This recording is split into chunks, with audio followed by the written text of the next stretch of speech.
Our journey from Phoenix to Atlanta on the first day, and then the next day we, oh boy, made that long trek over to Johannesburg, South Africa. Spent the night in BIMS. I'll share what BIMS is later, but it's the Baptist International Mission Station. And it's a beautiful place, and I'll just share that with you. But we went to Johannesburg, and then from Johannesburg, we went to a little place called the capital of Mozambique, which is Maputo. And then from Maputo, we took another 2-hour flight up to Kilomani. So eventually got there Saturday night, left here Wednesday, and got there Friday night about 11 o'clock. Missionary picked us up. We had a short drive over to his house, and then I went to bed. Was that 11 o'clock their time? 11 o'clock their time, so it was 2 o'clock our time. 2 o'clock in the morning? 2 o'clock in the afternoon. We were 9 hours ahead. So yeah, obviously, and no sleep on the plane, and then time difference, and the sun's not up. And so sleep was not something I was blessed with the first few days while I was there. But we eventually made it. And then that just gives you a picture of Mozambique. But you can see down here the capital is Maputo. And then eventually we flew to Kilomani, which is at the mouth of the Zambian River. This is the river that Livingston believed that he could explore all of Africa from. And his wife is actually buried right here near Kilomani. Eventually I made it up to, you'll see in my second Sunday, I made it up to, where is it? Well, it's not on the map. I thought it was.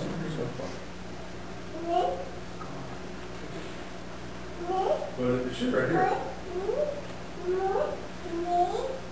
Makuba's right up here. I went right about to here. Wherever the M is, Makuba.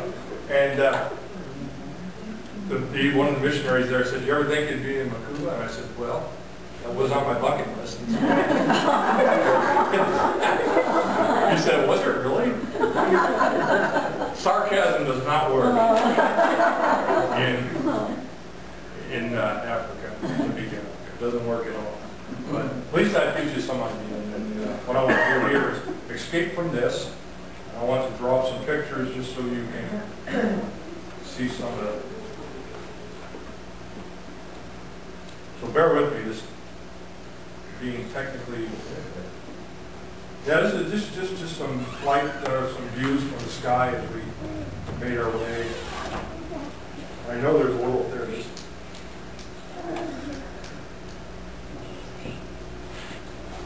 So there's some flights. I think this is going over Johannesburg.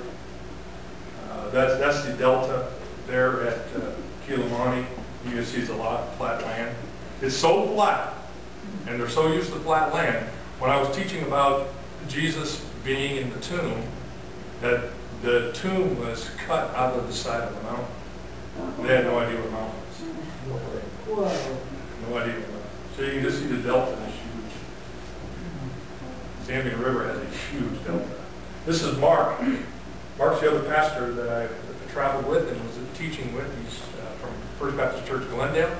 I told him I'd share this picture with his church, that I saw him feeding himself physically, but I saw no evidence of him feeding himself spiritually. I was quite concerned. But once we went to Atlanta, then we flew over to South America, and we stayed in Johannesburg. We stayed in BIMS. South Africa. Should I say South America? Yeah. South Africa. Well, South Africa, Johannesburg, BIMS is the Baptist International Mission Station. And there's several rooms there. They house missionaries. It seems to be it's a hub, so to speak, of Africa, especially sub-Saharan Africa. Missionaries from other countries go there, and then from there they get their international flights back to their countries. Missionaries from other denominations, as well as ours, use this facility for their mission needs. But this is a Southern Baptist facility. It's what has been built with our Lottie Moon Christmas homes. So and it's used by many missionaries. That's pretty neat, huh? This is what you're a part of. And the missionaries from other denominations come to this and they say, wow, you Baptists take care of your people. And the missionaries that are on the field come to Baptist missionaries, and they're just amazed how Southern Baptists take care of the missionaries. So kudos to Southern Baptists. We take good care of our missionaries.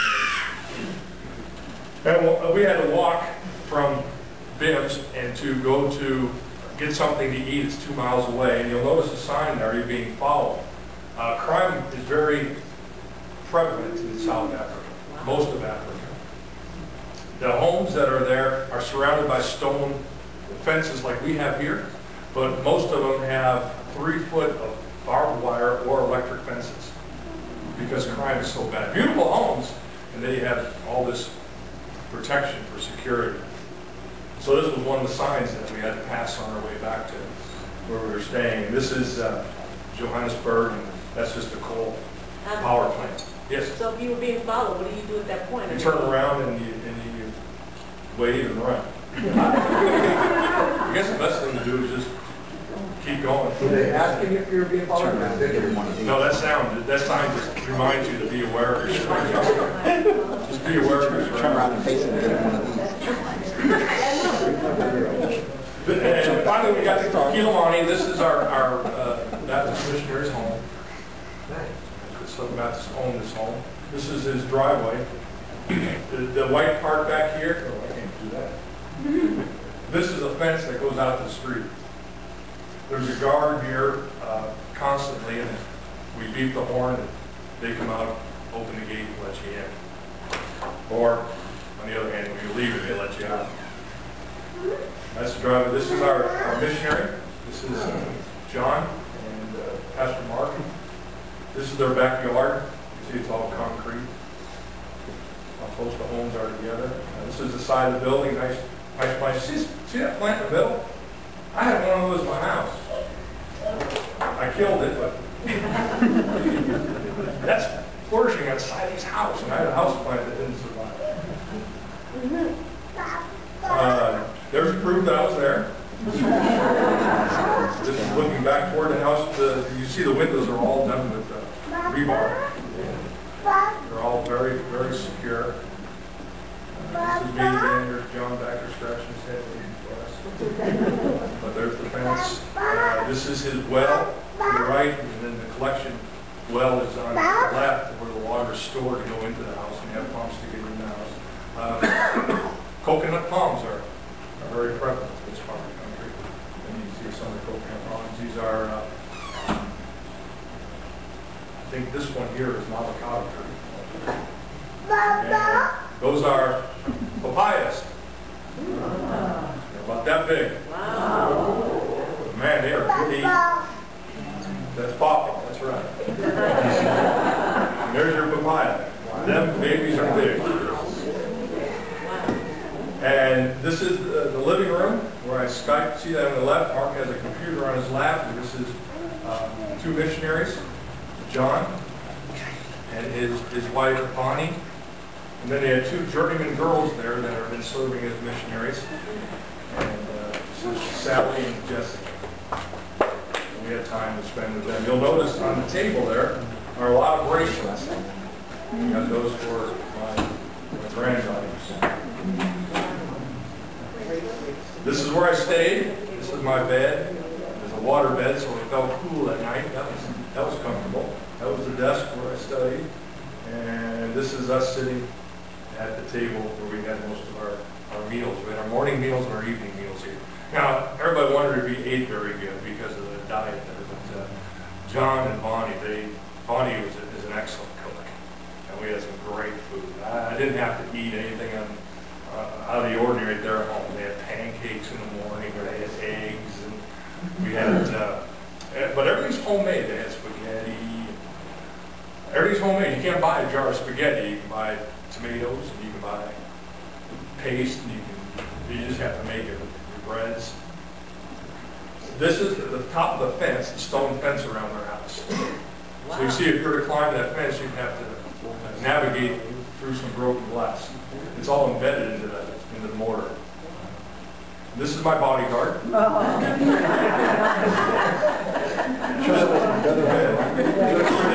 This is Joel. Joel, oh, what a great spirit. But Joel he did all the dishes, he does all the cleaning, he does the laundry. 2 days a week, my laundry was done. I had 4 changes of clothes with me, that was it. And so he always took care of me. He's a pretty neat guy. What a great spirit. And there's my other bodyguard. At night, Ernesto watched your property at night. He stayed up all night in the backyard, sat in the chair, and watched the property. Now, I don't know what he would do if somebody came, but he doesn't have machetes. But for the most part, I guess they run. And just make enough noise to hopefully ward off anybody. Did you ever hear very loud? No. I was so tired, I just went to sleep. I went to my sleep, praise the Lord. And this is...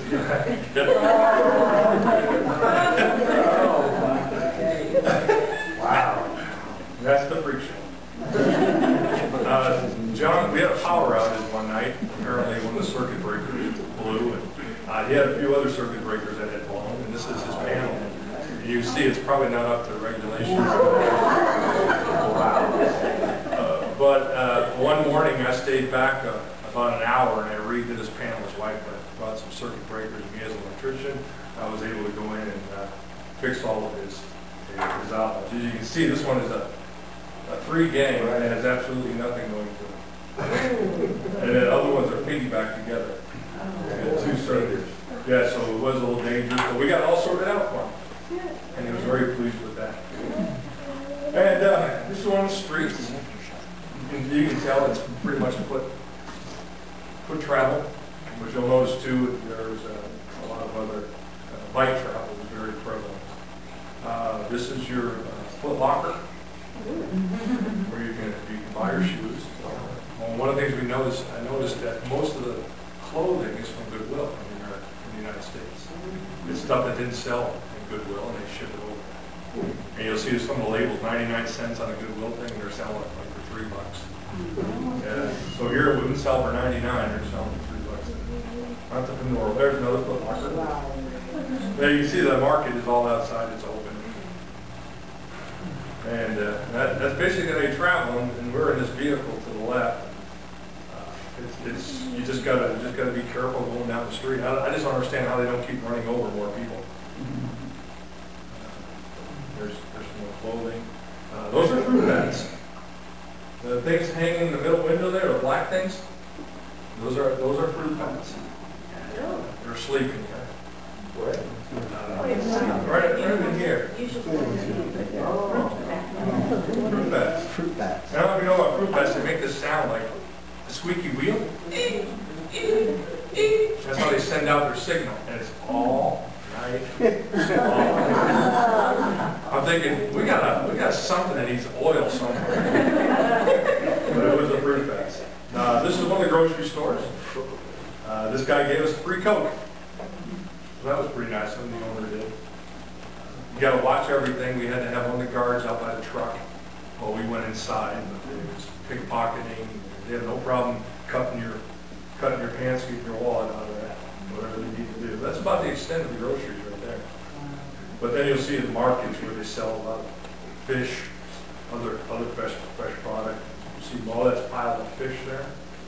Mostly for seasoning. It doesn't look very appetizing. And there's coconut.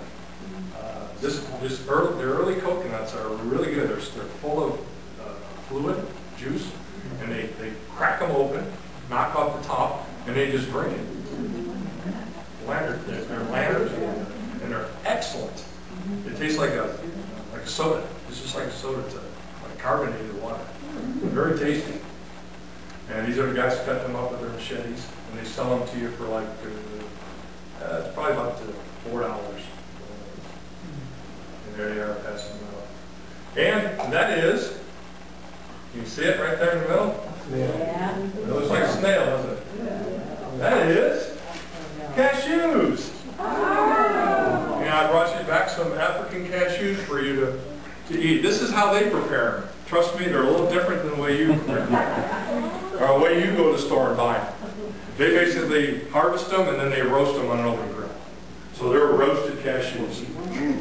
That's one of the products. Yeah, you can eat them all. Not you, Jerry. So they all can be eaten. Those are cashews, but you'll notice they don't taste the same. So grab a handful. Now notice that. That is in my hand. Wow. It's an avocado. That is in my. You can see my fingers. It's longer than the top of my fingers, and it goes down to here. No, that's just the opened up inside of an avocado. And are they good? Oh, they're wonderful. You just grow right there. Are they sweeter, or when you say wonderful, like? They're very flavorful. You know, they're just very tasty as an avocado. But similar, taste similar to ours, but just More flavor. yeah, a lot more flavor. And those girls I showed you as missionaries, that's where they live. They live in that building downtown in Kiloman. This is the guy with the hat on back here. This is John. You just go ahead and show interest that you want to buy something. My goodness, I couldn't believe how many guys flocked to us trying to sell. This is all on Saturday when I got there. Friday night I got there, and then I spent Saturday showing me the town. I was just trying to get my bearings together. And then we went into town, kind of checked out the sights. But you can see how busy the streets are. Yeah, keep passing. I know everybody will want them to go around the second time. And here's some wares. Most of this is ivory. And this is rosewood. I bought this for our church. And so we can have a little remembrance up here on the Lord's Supper table. It's a horn too. But that's made out of rosewood, and something like that will cost you about $3. Yep. And it's solid wood. Matter of fact, you can feel it. It's pretty heavy. And it's all handmade. So all these things are handmade. And that's how they try to make some of their living. But you can see the street. Notice how narrow the street is. It's wide enough for one car where they had pavement. And so when another vehicles come the other way, you had to scoot over. And then you're hitting potholes. I mean, everything's a pothole. And so bikes are dodging potholes, you're dodging potholes, so it's amazing. I don't know how you don't run more people over with your vehicles. They call it down here. Yeah. But I don't know if you know, but our seminary, our director of our seminary, when I had the opportunity to teach, his son was here in Kiloman. And his son was on a motorcycle coming down one of these streets. I think it was this street, actually. And he hit the edge of the street. And he had one of the guys behind him. And the bike went down. He went down, and he suffered internal injury, which took his life. By the time they got him to the hospital, he was dead. But while he was there, you'll have to see the church. The church that I preached the next day is a church that started because he went out to a place where no one was reaching the tribes with the gospel. He went there and began to teach kids how to play soccer and was sharing the gospel, and 6 churches have started. Wow. Just because of his ministry playing soccer. So that's pretty cool. I got to preach at one on the first Sunday. It's an old Catholic church. The building just sits there. It's not even used. It's right there downtown. And then also Kiloman is right on the river, one of the tributaries of the Zambian River. And this is the market. This is where you get to go buy your groceries. This is downtown. You see that it's pretty primitive. Then there's the market. Buy all the bananas over here on the left, down at the bottom. They're about this big. But man, are they tasty. This is the movie theater. And some of them are like Blade, Savage. They're movies like back in the 70s. And that's the theater right there. So they do have times where they can actually watch movies. And this is our travel to most of the villages. We travel down roads like this. And we're on our way to the church I was going to preach at. And we're finally making it. We got to a place where the tree grew over our path. So the pastors got out with their machetes and they took care of the tree. And they took the tree down. These guys were on the side of the road. They're going. You can see they're harvesting the wood. They're making planks. That's how they climb their palm trees. They don't have ladders. Put notches in there to get the coconuts. Now notice the trees. See all the trees, how bad they look? They look like sticks. A disease has gone through the area, and it's claiming a lot of their palm trees, or the coconut trees. And it's really been devastating to the natives because they rely so much on it for their food. And also, you'll notice the houses, they're built, the roofs are built with palm branches, as well as the walls too. This is the church I went to, and you got to see how you do this. When the pastor, me, was coming down the street in the vehicle, they were coming out to greet me, singing and dancing. So, Bob, if you would head that up next Sunday. I usually get here about 5:30 in the morning. Would you like to hear Hosanna, Hosanna? That'll work. And so at this point, we parked the car and we're going into the church. And there we are worshiping. Wow. Nobody complained about the heat. No one complained about the fact that the lighting wasn't that great.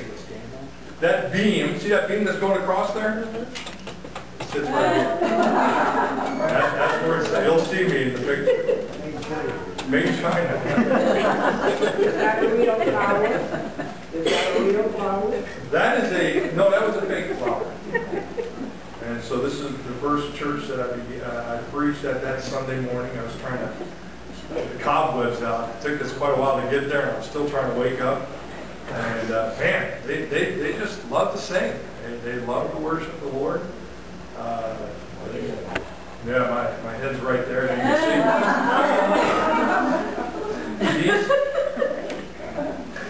I gave a gospel presentation, and these 7 came to receive Christ. Oh, wow. So the new pastors, there's 8. One of them might be a pastor. It seemed like 7. Well, they're growing as we speak. 8 of them came to know Christ. So that was pretty cool. Did they say anything about your size? No, just my good looks. They didn't say anything.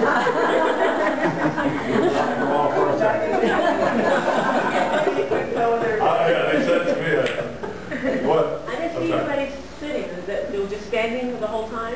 No, when I began to preach, they were able to sit down. Oh, did they just sit on the floor? Or They won't sit on the ground. For some reason, they have to have something laying down. They'll sit on something on the floor. And they usually use mats to sit on. Only dirt. Yeah, it's a dirt floor. Yeah, there's really nothing there but dirt. But they come to worship. I mean, you know, sing, praise the Lord. It's pretty cool. But I had everything was interpreted. So as I preached, I gave a few words, and he passed them on. You know, I'm animated, so I get started like this, and then I got stopped, and then I go like this, and then I got stopped. So I felt as goofy as all get. Because normally, I preach with everything, as you probably noticed. But that's us. And their worship, it seems there's a tradition that what they do is they leave the sanctuary, and then based on their groups, they come in with song.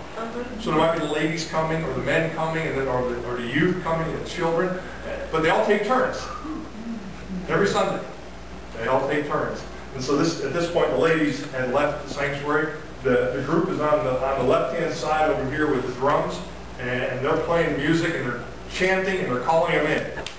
And they're welcoming in. They come in, they're singing, and they get finished singing, and then they thank them on the way out. The next group comes in, and they start worshiping. Did you get to play the drums while you're there? No, I didn't. No.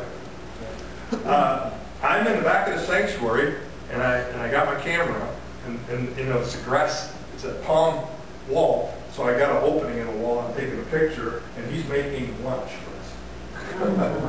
He killed the chicken, and now he's cutting it up. So that's the fellowship hall kitchen. And he's cutting up our chicken while we were having a worship service. That's called potluck. The birds are thin and the birds are tough. Wow. And so that's just an idea of how they feed you. we ate first. As a visitor, I got to eat first. And now they would not eat until I was done. So mark that down too. Just put that in the back. Next potluck. Visitors want to see the Yeah. about that chicken. Yeah, you're right. And so they made sure we ate, and then they gave you everything, and then whatever's left over, they eat. I needed some potatoes, sweet potatoes, they fry them. Lots of rice. Mark went to a different church, and this church had a lot of children, as you can tell. And he said he had a great experience with all the kids. The kids are just beautiful there. They're so excited about learning about Jesus. And they're so polite, they're so interested in cameras and big white people.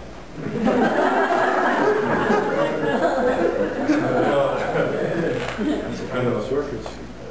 Yeah, it's like a circus. Freak show? They sure enjoyed themselves. And the two missionary girls did a great job. They do a lot of work there, helping the kids learn more and more about Jesus. I'm curious to know why the Catholic church was empty. I mean, that big building. Yeah, he just said they vacated that property, and they just leave the building back vacant. There's Mark and Monty did the translating for him. After church, we were going to head to the ocean, out to a closer area where Jonathan ministered. This was one of the churches that started as a result of Jonathan's ministry, and we were going to go and head toward the ocean to see some more. But I wanted to see the ocean while I was there too. I'd never seen the ocean. Well, we had a problem. Rich, as you can see, the pastor scratching his head. How we were going to get our truck across that. So eventually we threw some logs in there. John was able to get the truck over to one side, and we made it across. But that's the church as we were leaving. These are some of the people. One of the other churches that we picked up a few people to take to that church to worship with us. Then we eventually made it to the ocean. You see the palm trees look kind of sick there by the ocean. But there's the Indian Ocean, and you can see the nice low tide. Yeah. By the time we left, it was all the way up in the boat. And we were only there a few hours. It was quite a distance from shore, as you can see. That's looking back, and I was in the water. The water was very warm. Very warm. Incredible. And you can see some of the homes they live in. That style. Yeah, this is one of the wells at one of the houses. I just went over, I got out of the truck, I wanted to take a picture of the well. You can see how deep the water is. It can't be more than 6 inches. You can see the color of the water. This is basically what they have to deal with it in order to get water. They most of the time they have a rope, and they have like an old 5-quart oil container that they cleaned out and cut, and they use that to scoop their water out. They drank it. And they drink it. This is what they get to live on. This was one of the wells that we dug as Southern Baptists. We dug this well and found out it was 2 feet deep. That's about 30 feet down there. The water is only 2 feet deep. They want at least 4 feet of water. What I found out is that in order to make it smooth on the outside, they have to put stone in there. So they'll dig down and build a stone about maybe 6 feet tall. And then when they keep digging, they'll dig around that bottom of that wall, and they'll keep sliding down, and they build on top of it. And then they go dig down further, it slides down all the way to the bottom. So it's concrete all the way down, or stone all the way down. Yeah. But this one here, they didn't find the water they wanted, so they moved about 30 feet from there. But this thing's wide open. I mean, you can throw your brother down there if you're mad at him. Joseph, yeah, they just have colored coders. You can throw your brother down. And this is the well that was about 30 feet from that one. This one went down 36 feet. And they got some great water out of it. But you just pump it, stand there and drink it. It's the best water you want to drink. And there's another well. These are all wells that Southern Baptists have built. They cost about $2,200. But this is where your Lottie Moon Christmas offering money goes. This was out in the middle of nowhere. It seems like nowhere, but there's a lot of houses behind us when I was taking some picture. And more more suburbs will start popping up because the water's there. Water's life. They're very simple. They work on the premise of a pump for your tire, for your bicycle tire, and you sucks the water, you pump it, and it pops it up out of the really simple mechanism. Not much maintenance needed. I look like a giant in there. But one of the wells was dedicated while we were there. Mark had an opportunity to be at that well when they did that. And this is the well that was dedicated. These are the people coming out and celebrating. Well water is, I tell you what, it's life. This was the well that was by our camp. Useful. There's more pictures of the well that you can see. I'm excited about the wells. Did they have any control over it? Did anybody use it? Oh, yeah, I just use it. Yeah. People are very respectful, except for if you own it. For some reason, the wells are respected. But there's really nothing you can do to beat those up. They're steel and concrete. Everybody needs water. For some reason, they seem to respect the water. And that's how you get to carry it back home. This is a boy carrying water back home. And there's another one going to get some water. They actually balance it. Yeah, there's no way I would be able to get the water home. I'd get home, my mother said, "Where's the water?" I said, "Who's going on? It's not in there." I'm wearing it. Yeah, but this is just a sign showing me the information. There's the typical home. 2 houses burned while we were there. Somebody set them on fire. One of the pastors in our group is his church. We came back that one Sunday and we were celebrating all that God did, and he started crying about the homes. You know, that's typical worship. Sometimes when you come to worship, great things have happened that you just want to thank the Lord for. But there's other times people go through horrific experiences, but can still worship. See, we can worship whether things are going well or not. And it was a real mixed experience that Monday when we were talking about all the people that come to the Lord. Mark was at this other church, and I'll show you in a minute. All the people that came to the Lord, he was, wow. Do you see some of the homes are a little better quality, stuff on the outside. These mounds here is where they plant their food for their homes. You know, most of the time, these people lived out here didn't have a chance to go to the grocery store. They didn't know where to get there, even those pregnant grocery stores we were at. So they had to grow their own things in their yard.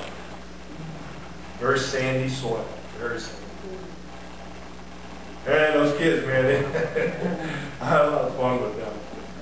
They just thought it was a freak to visit America. And the camera, I took videos and I showed them the videos, and they just started laughing. They had a good time looking at themselves. Yeah, they're just so inquisitive, man. They're just, you got to show us, man.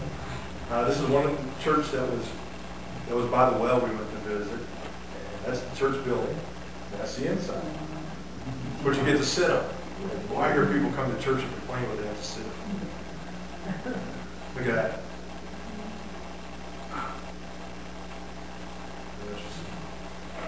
Anybody know what that is? Sure. That's a wood shack. Yeah, they build furniture. Everything's planed by hand. All the scroll work's done by hand. What you saw there, they make their own metal tools, and they make it so a lathe can spin. They do that by their feet, and they're able to make everything by hand. But those are the workbenches, and everything's done by hand. It's incredible. And that's in the picture of it. I have this is the instrument. Oh, I got upside down.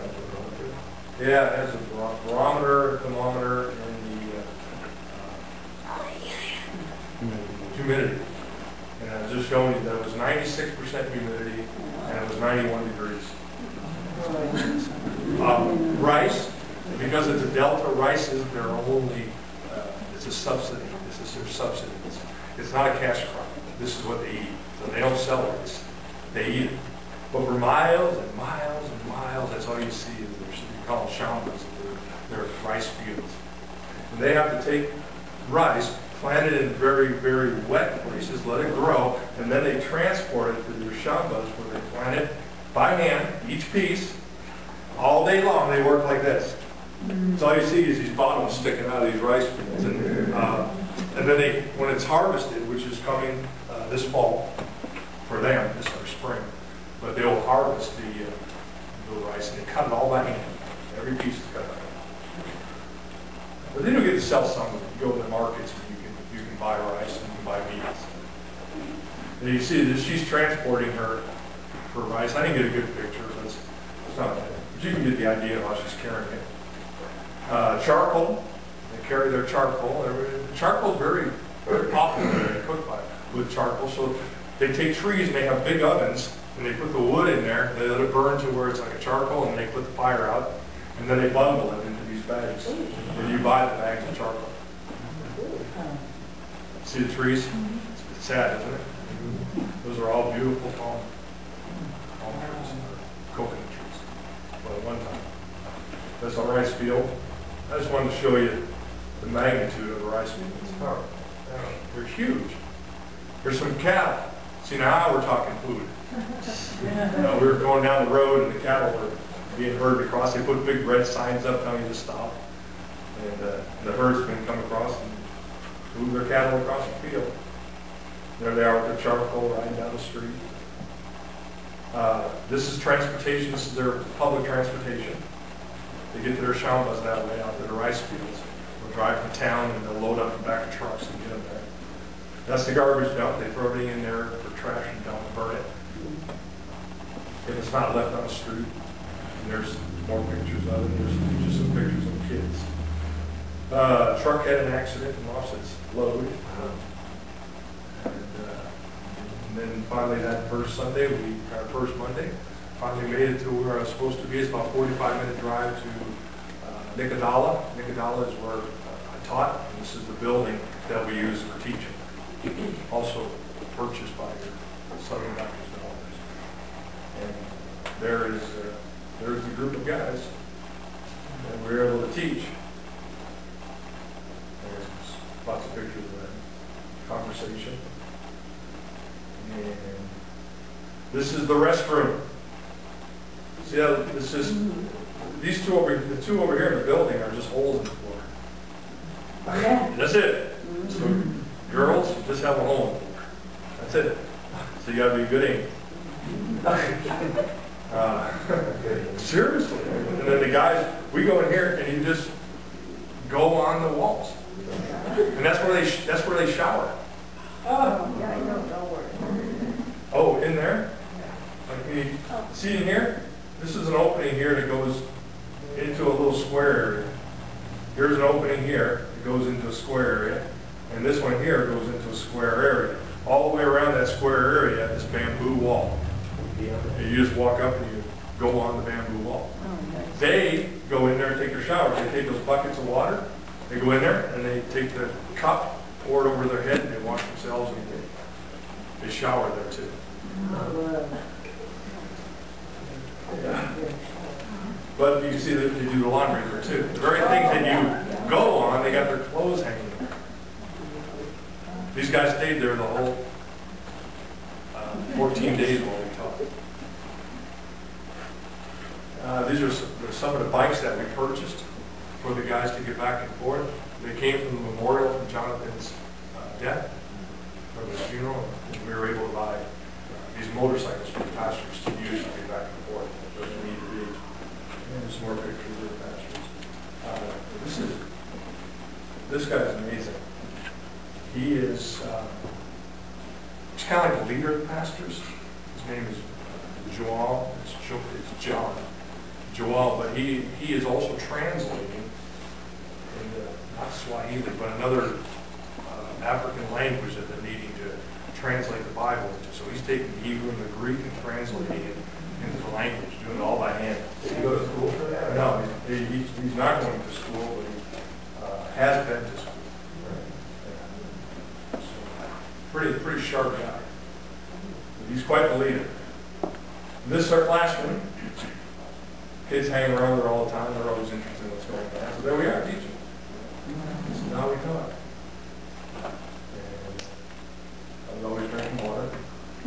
Lots of water. It was hot. And there's pictures of us teaching. They had really nice Bibles. Portuguese, and they're great study Bibles. And we were trying to help them learn how to use those study tools. They have no education, very little education as far as public education is concerned, but theological education they have none. And that's why we're there. And so we're trying to teach them how to use the maps, to look at Paul's journeys and where the cities were, and kind of give them some background of the history of the New Testament. I taught New Testament backgrounds, so give them the historical situation, social situation, religious situation, and then I taught the 4 Gospels and the Book of Acts every day. Started at 7:30 in the morning. We gathered around the table. About 6:30 in the morning, we gathered around the table. We ate, and then by 7:15, we were out the door. And by about 7:30, 8 o'clock, we started teaching. Well, it's more like 8 o'clock. 8 o'clock, 8:30, we started teaching. I would teach for about an hour and a half. We'd take a break. Mark would teach an hour and a half. We had lunch. Mark would teach, and I would teach. We'd switch or rotate the next day. And then we were back at the house about 6 o'clock. We ate at 7 by the time I was done. But I had to prepare for the next day, so I spent a couple hours trying to prepare for the next day and then start all over again. And it was like that. Went through Monday through Friday, Saturday, went for half a day. And there's the wise man right there. And me next to him. Yeah. John's great. He knows the language really well. He's impressive. The guys had an opportunity to preach. Mark taught preaching, and the guys preached. It was really interesting to hear their sermons. Very different. This is at lunchtime we went to the fellowship hall. That was the fellowship hall right next to where the building is at the top. This is the fellowship kitchen.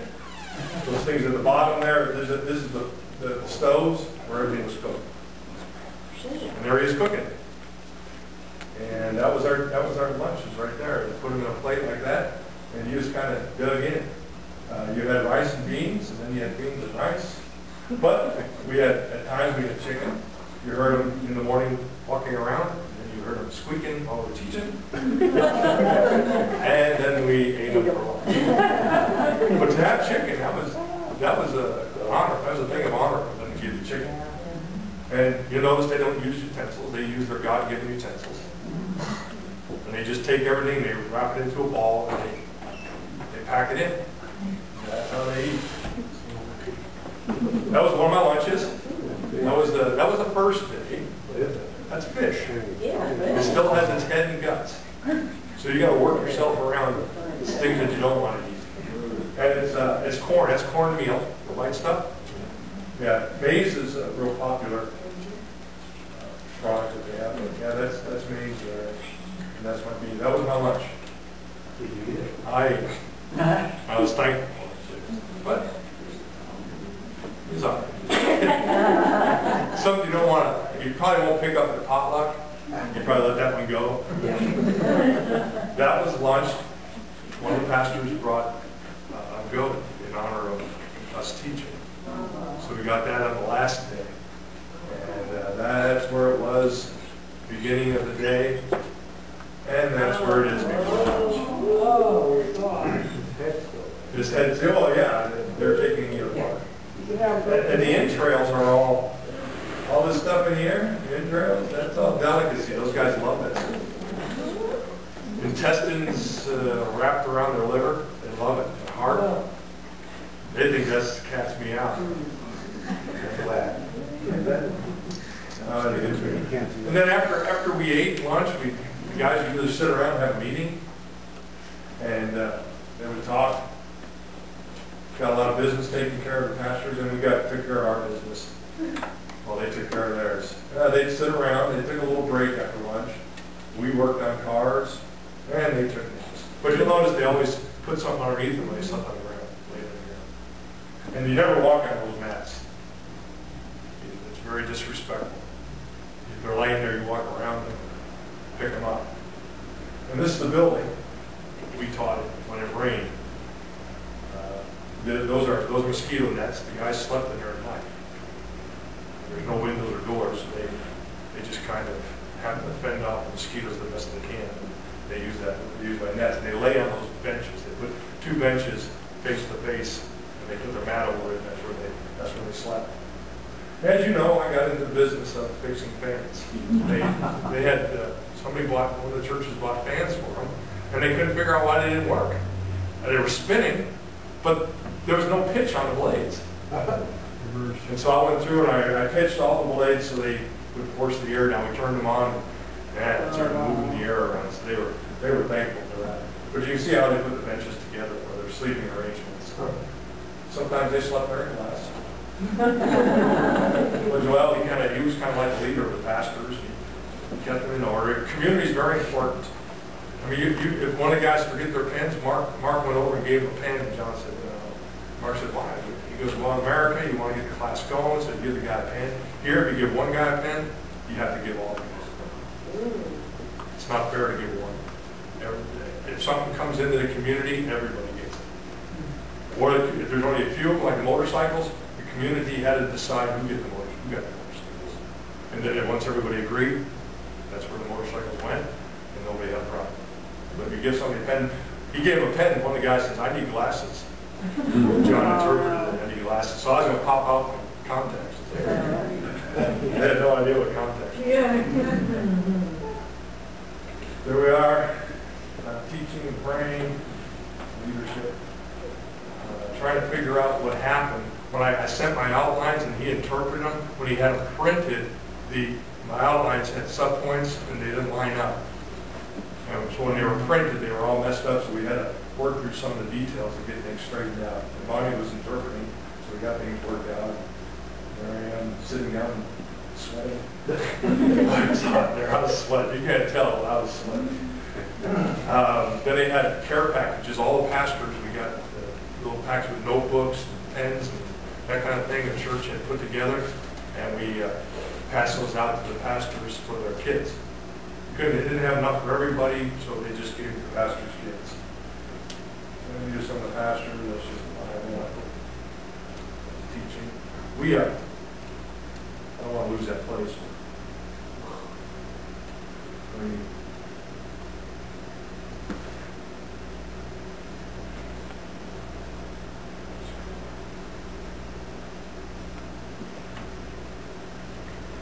but this is that's a picture of our classroom underneath the trees by the trucks. Can't hear it.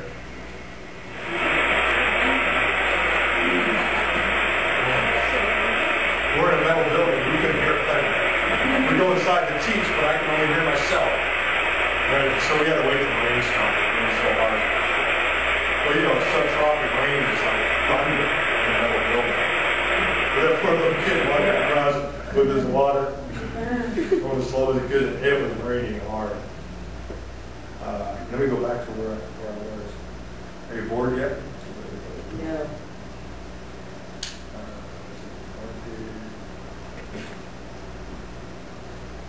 Pastor, I have a question. Yes. It might seem weird, but I'm just curious. Before you guys ate, was there hand washing? Yes. Oh. Yes, the guys had a bucket. I didn't see one outside from the outhouse. So. Yeah, the guys had a bucket. They just put their hands in and washed. Okay. They put their hands in and washed, and then when they gave us a bucket, they put a cup in there. They poured it over our hands. But yeah, you had to wash before you ate. So this is us in the building. Going through our teaching. Some of the guys, just a neat bunch of guys. I was teaching them how to use a concordance and a dictionary, trying to explain the difference. That was their basic understanding. You know, they didn't know the difference between concordance and a dictionary. They were just passing on the Bibles. You know what those are? Actually, yeah, those are water bottles. Yes, we got to see some wildlife at the end of the week. There's some water buffalo. There's some Reebok. I had some Reebok for dinner one night. John dined after the missionary. We grilled out one night. And he had shrimp and Reebok.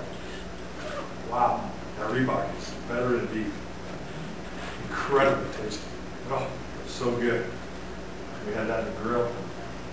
And there's some animals. Anybody know what those are? Very good. You know what that is? Ostrich are really, for the eggs there are really important. They use a lot of eggs for decorating. I couldn't believe the shops when they had eggs in Johannesburg. They decorate really beautiful. Pretty close. Then I went to, these are, you know, the other animals, you know what the other animals were? And these are otters here. This is Jim and Susan Otter. They are missionaries. Makuba. They're otters. Just like, but that's Saturday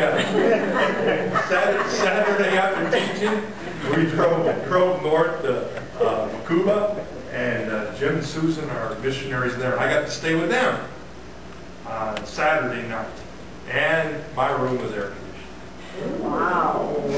Suffering for Jesus. It was so cold in the morning I had another blanket on. Because it only runs at one speed. But they're renting this home. Southern Baptists are renting this home for them. The furniture they have in it is just, their furniture hasn't gotten there yet. It takes about 4 months for the crate to arrive. So we're still waiting for their crate. They're learning the language. This is Susan. I called her St. Susan. You can see the little plate behind her head. This is her kitchen. And see that in front of the microwave? Pizza! Pizza like you've never had pizza. And she's cutting up the avocado. That's one avocado. I never ate so much avocado. Yeah. And this is the home where she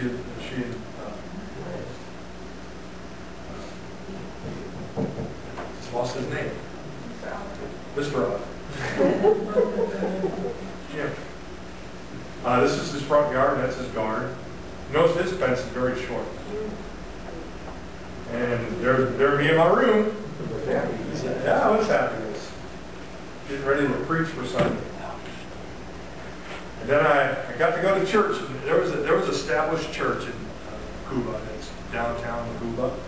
And these are the people of that church.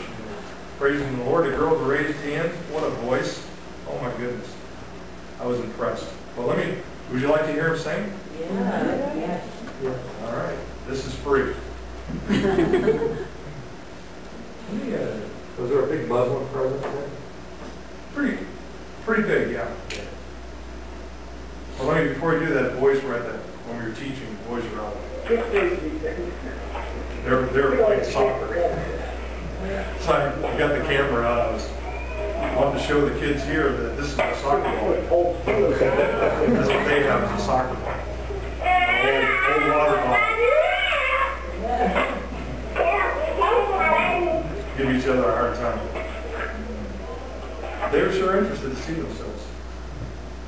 But let me show you some worship here. I hope you appreciate this. They take turns coming down the aisle, worshiping together.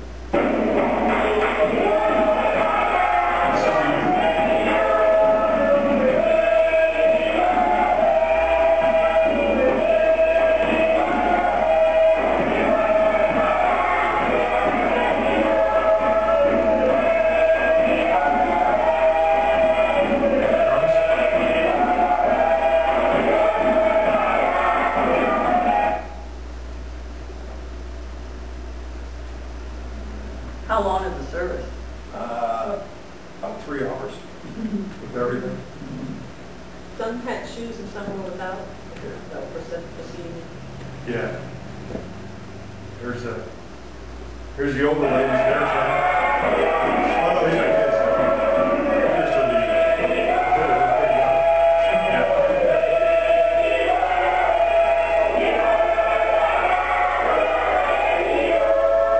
Boys are good. Boys are really good.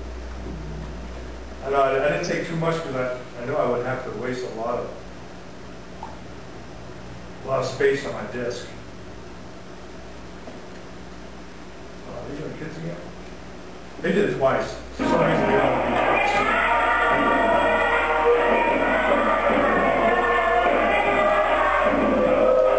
Familiar tune?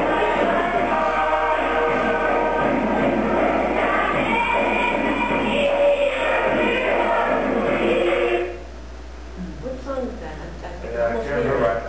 I know the tune, but I can't remember. I heard the ladies. They were a lot of fun. The older ladies.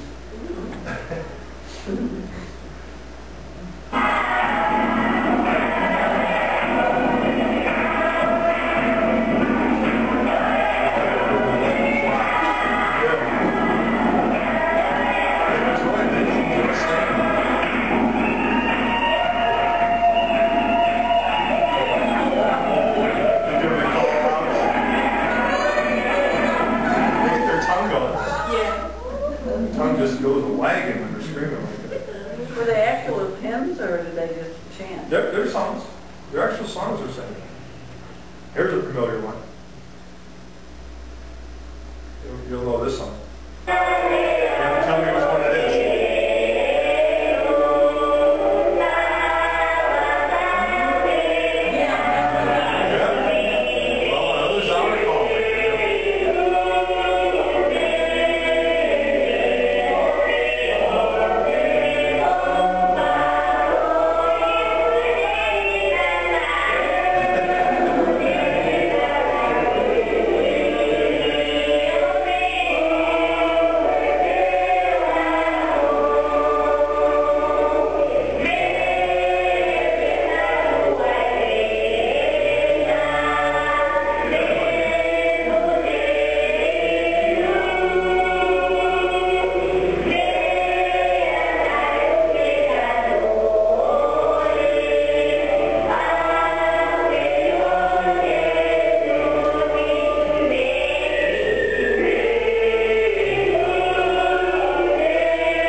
So that's a little flavor of African worship.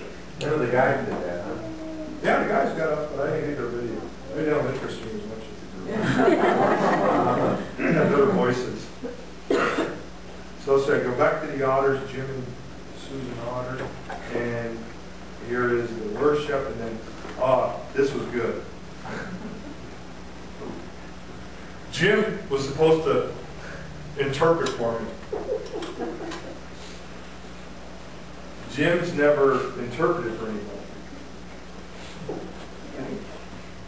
So we're sitting there worshiping, and I'm sitting next to him. It's hot in there, but he is sweating bullets.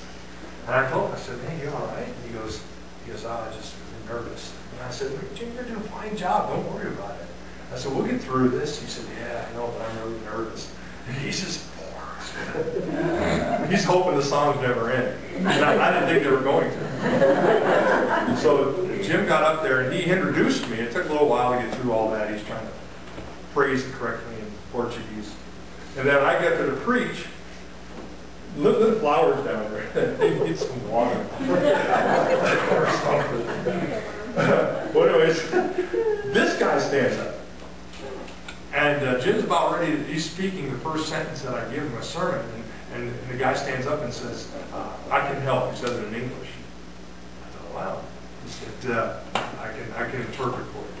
And Jim, before the guy get the words out, Jim's off the platform, back in his seat next to his wife. So this guy gets up there, and he speaks Portuguese, his native language, but he's learned English, and fluently. So he's been well educated in English, and he did a tremendous job, I think. And Susan goes, no big deal. It's just the way of life. And there's Jim. Jim, you can see the relief on his face. There is a God.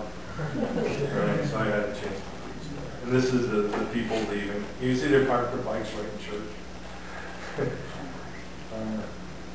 And that was lunch. And you notice, see, I have like the plate where I'm sitting. That one, it's like China. Pastor's got a green one. Susan has China. Jim has China. The other pastor has a green plate. Well, I sat down. The 3 China plates were on the other side. And I sat down. I just grabbed the green one. I got my rice in there, and this pastor, he said he grabbed my plates and you have this one. You give me the China. So you don't eat out plastic here. And we had Fanta, orange. Yeah, that was pretty cool. We had some great chicken and rice and beans. It was good. It was good. It was a good lunch. Now, Mark had a different situation. I was in an old established church that was very traditional. Mark went to a place where they invited all these churches to come. And the place was packed. There were over 500 people here. This is where they worship that morning. Right outside. Just a sea of people.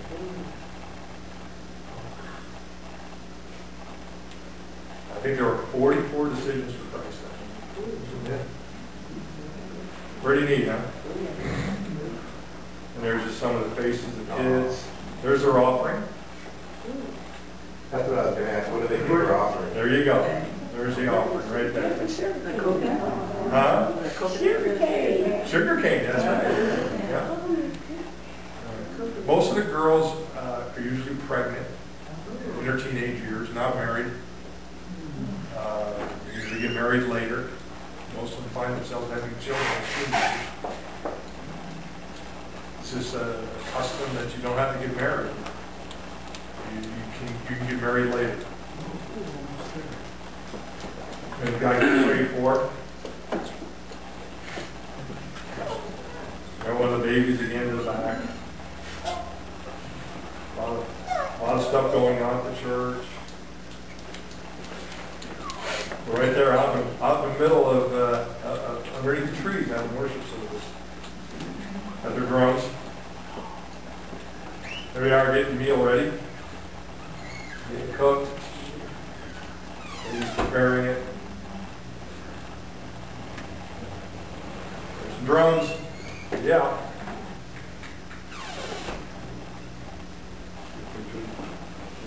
They look happy. Yeah. Yeah. Yeah, they don't have to worry about stuff. People are worried. There. Oh. There's dinner. There's a goat. There's a chicken. Goat and chicken, some coconut, some sugar cane. So when they bring the goat to you for the offering, what do they do? Huh? What do they do? What do they do with it? They eat it. They take it back and they use it for food. Well, who takes the offering when they put it? Who takes that goat chicken? I think all the pastors somehow do it together. I don't know how they handle it. I didn't really go into particulars. But this is Mark. Mark and I, we were heading home. That last Sunday, we both had a chance to preach. We taught till Wednesday. Thursday, we got up, got things ready, went to the airport Thursday night, Thursday afternoon. Flew out of Kilomani, went to Maputo, the capital. From Maputo, we stayed at a guest house. We got to the airport, and the guy was supposed to pick us up, didn't show up. Our plane was an hour late, so he figured something happened. We didn't know where to talk to him, we didn't have phones. Finally, we went to the airport desk, and we were able to phone the missionary, and he phoned the guy supposed to pick us up. Finally, he picked us up about 8:30. We drove to a bed and breakfast. We spent the night there. It was about 9 o'clock. We got in. Mark and I are exhausted. That bed's about 6 feet long. It has mosquito net. The windows are wide open. The bats are squeaking. and the fans are going, and it was so hot. I was just dripping sweat laying in bed. So it was about 9:30 by the time I got to bed, and by 3 o'clock I was up. We had to be at the plane at 5. Wasn't sleeping anyways. So we left there, went to the airport. I got to the airport, went, checked my bags in. What we do is they wrap them in cellophane because they have a tendency to go through them to find what they want. And so we got them down the conveyor belt, left us. We went upstairs, went to the x-ray machine, walked through the x-ray machine, and took my bag, took it through, then they opened it all up, went through everything. They started going through marks, and I was there waiting for them, and the big guy comes up to me. He goes, "Come to me. I'm going to get packed or something." Takes me downstairs back where we checked in. He goes behind the counter, takes me behind the counter. We go inside where the big x-ray machine is for the bags going on the plane. And you got to realize there's probably 1 or 2 planes going out of there a month or a week. And so he says, "What's this?" He shows me on the screen in broken English, "What's this?" in our bags. And I said, "Well, I don't know, a pipe bomb or something." He goes, "What is this?" And I said, they're just souvenirs I'm bringing home." And he goes, "Too many." I said, "Too many? I don't understand too many." He goes, "Too many. 1 or 2 okay. Got too many." I said, "Well," I said, "Bring as many home as I want. I just paid for these in your country." And then something in my mind just said, you better back it down because you got to get home. I said, "Well," I remember the missionary's word, he said, "Always look needy." So I said, "Well, what do I need to do?" And he goes, "My friend and me buy us Cokes. We turn blind eye." I said, "Cokes, okay, how much are Cokes?" He goes, "You tell me." So I had $5, and I was thinking, if I give him $5, a camera here somewhere, and I'm bribing customs. Next thing you know, I got handcuffs on me going to jail. So I thought, I'll just give him the $5. So I gave him the $5, and I said, "Well, this cover?" He said, "Okay."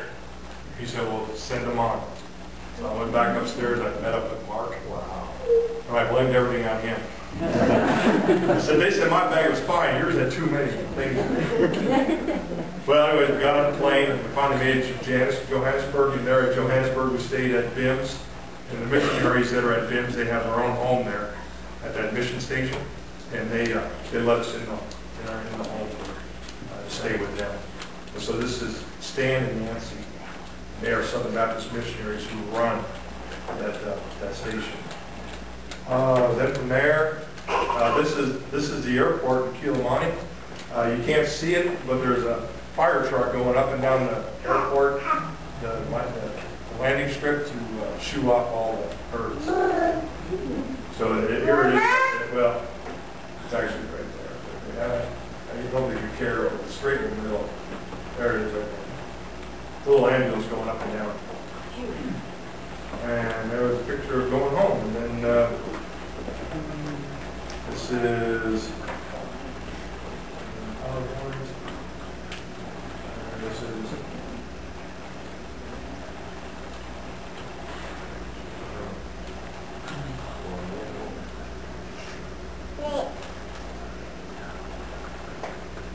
And this is heading back from Kilimani down to where I told you in Caputo, and then over to South America. And then we flew straight up to Amsterdam. That was a long trip, all the way through Africa. That was 11 hours. And then we were delayed 3 hours, or 2 hours to go to New York. Finally got to New York, and then from there we made it to Phoenix, but had to run to get to our gate and finally get the airplane because it was late. We had 1 hour between flights. Being an hour and a half late, they made up a little bit of time, so we ran from one gate to the other through customs. They gave us a yellow card. We got priority through everything. Our bags in were checked, so everything out of my bag went through, even those wonderful cashews. I know you guys haven't pitched them. Were they that good? Have you had cashews like that before? Never? Yeah. Nor do you care, huh? How do you like them? And then we made it. That was my trip. Questions?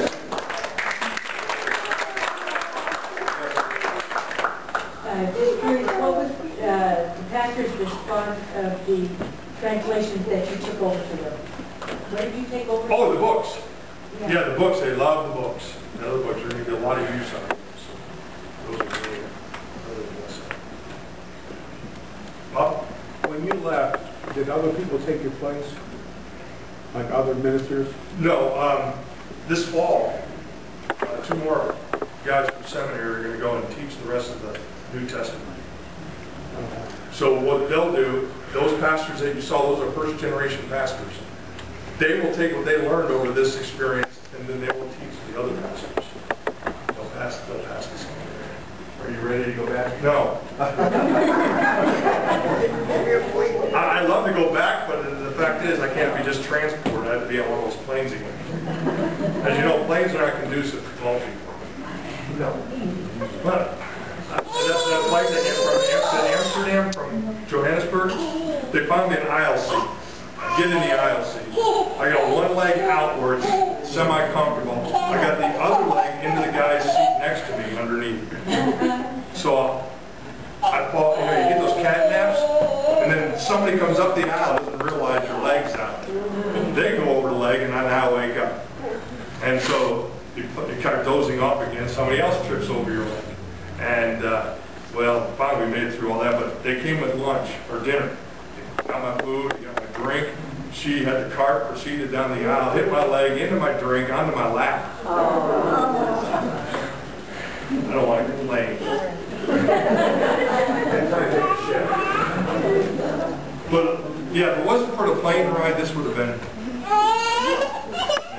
just a wonderful trip. So, again, thank you, everyone, for all that you did. Your donation made it possible for me to go on this trip. And if I forgot somebody, I know I gave cards to everybody I know that was given to me, their names that gave the trip. If you gave the trip and your name didn't come up in that list, please let me know. You didn't get a card today. I want to make sure you do. Okay? It was just an oversight. We'll get you covered. All right. Any other questions? Ready to go home? All right.